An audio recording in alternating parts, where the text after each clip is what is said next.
Good evening. Before I tell you who I am tonight, I need to tell you about the day I stopped being anyone at all. Because too often veterans experience a premature death that doesn't happen on the battlefield. It happens later, quieter, slower. A death with no folded flag, no ceremony, and no goodbyes. It's a death where your body survives, but your mind does not. Your name does not. In 2018, I died in a psychiatric room. No gunfire, no chaos, just cold tile and fluorescent lights buzzing overhead like the sound of my identity dissolving inside my skull. I couldn't feel myself. I couldn't hear myself. I couldn't even recognize my own name.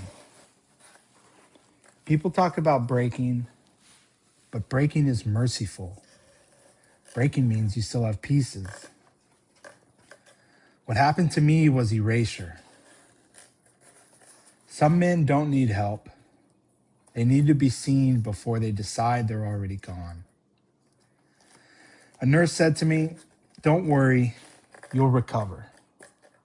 Recover, I thought. Recover what? Recover who? Recover the man who hid behind strength until it crushed him? Recover a version of myself that nearly killed me? Recovery wasn't hope. Recovery was a prison sentence. I didn't need recovery. I needed resurrection. And resurrection does not come in soft hands, or well-lit rooms, or quiet conversations. It comes violently in wilderness. It comes in hunger, in exposure. It comes in the moment your old self dies and your new self claws its way to the surface. The river does not save you. It judges you intently. The first time I stepped into a river with Project Healing Waters, I thought the current would take me. And at the time, I wished it did. That water hit my legs like judgment. It hit my chest like truth. It stripped me bare, not physically, but spiritually. The river does not flatter. The river does not negotiate. The river does not care about your rank, your medals, your trauma, or your silence. The river asks one question, a question older than scripture, older than war, older than identity itself. Who are you becoming? Not who were you, not who should you be, not who do you pretend to be. Who are you becoming now that everything false has died? And this is the part of the story I've never told on stage before. I remember standing in the river, lifting my rod for the first cast, and my hand was shaking so badly I almost dropped it. One of the volunteers, Al, just placed his hand on my shoulder and said quietly, "Take your time. The river isn't going anywhere." It seemed as if he controlled the current. That was the first moment of stillness I'd felt in years. A moment where time didn't race ahead and the past didn't drag me under. Just me, the current, my rod, and a stable hand reminding me I was still here. I was still human. In that silence, I realized something. I was not broken. I was becoming. And becoming is fiercely violent, but it is also holy. It's sacred. Healing is not gentle. Healing is not polite. Healing does not knock before entering your life. Healing comes like fire. Healing comes like a storm. Healing comes the way the angel came for Jacob, wrestling him until daybreak and leaving him limping, but renamed. That is what Project Healing Waters does. They don't comfort you, they confront you. They hand you a rod that feels more like a weapon designed to defeat the part of you that wants to disappear. They place you in water that becomes a battlefield where your identity fights for rebirth.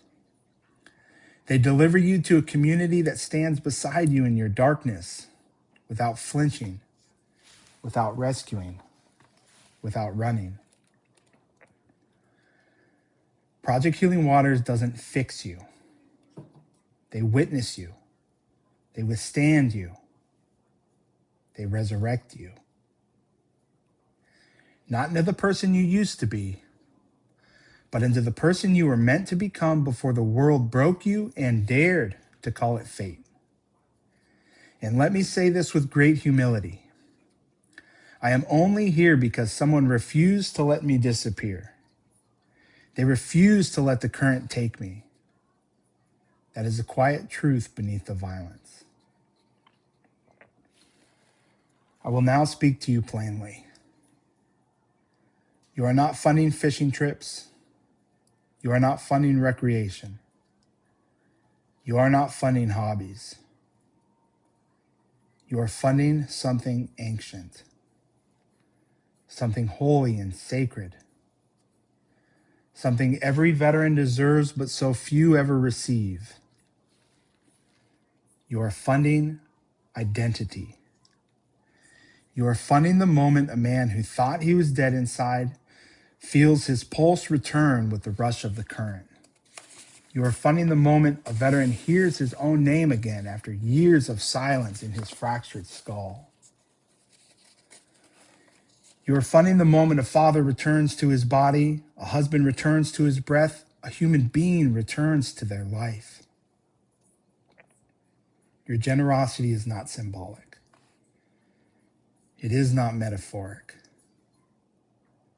It is blood.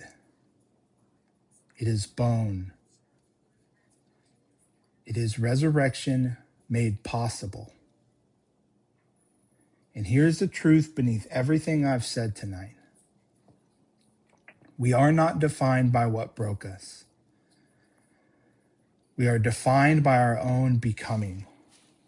We are not broken. We are becoming. That is the philosophy that saved my life. And it is the philosophy your generosity brings to life for others. I will ask you to give tonight, but more than that, I will ask you to participate in the raising of the dead. Because there are veterans among us in this room tonight who never made it home. And because there are veterans across this nation who came home and lost their lives to erasure. Participate because a veteran's name is buried in his chest, behind his ribs, waiting for water and community and belief to call it back. Participate because becoming is not a solitary act. It requires witnesses. And whether you know it or not, you are part of that resurrection story. Because someday, when a veteran steps into a river, breath trembling, hands shaking, and soul returning, they will speak of the people who made that moment possible. And they will speak your name. Ladies and gentlemen, my name is Mike Allen. I'm a United States Marine, a devoted husband, a proud father, and a survivor of the conflict between the war overseas and the one that followed me home. Today, I proudly live with PTSD, schizophrenia, and bipolar disorder. And by the grace of God and the generosity of those who refuse to let me disappear, I am still here. But I am not the point. Because somewhere tonight, a veteran is standing at the edge of their own river. They haven't told anyone how bad it is. Their hands are shaking. They don't know if they'll step in. They don't know if anyone will be there. But they will remember whether this room chose to exist for them. Because right now, whether we like it or not, we decide who comes back. We can control the current of the river.